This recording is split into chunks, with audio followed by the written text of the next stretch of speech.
Vidéo Kinshasa. Vidéo Kinshasa. ezali pasi ala mingi akoloba te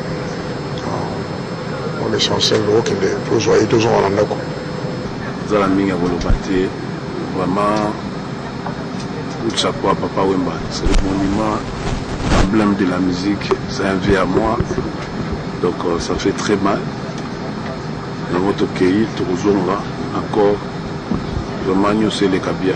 Tout ça dans notre tempête dans le tourne la télévision.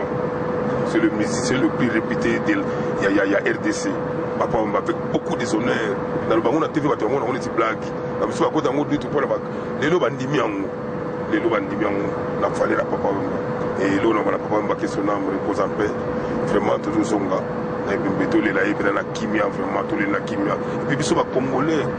Tous en a pas polémique il y a pas mal c'est pas polémique. Des causes qui ça yo. Polémique et causes qui ça yo.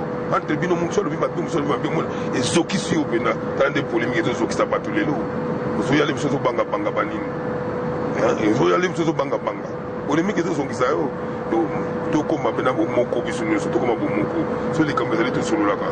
So nous allons être moi barakini moi balolenda mukili. Au moins lolenda mukili wana ndeko zoki ça yo. Talande lolenda mukili zoki si yo. Na sali mobembo ya okende kozwa nzoto ya wanga Papa Wemba ndeko wanga moninga wanga Papa Wemba pamba te akoki na lokumu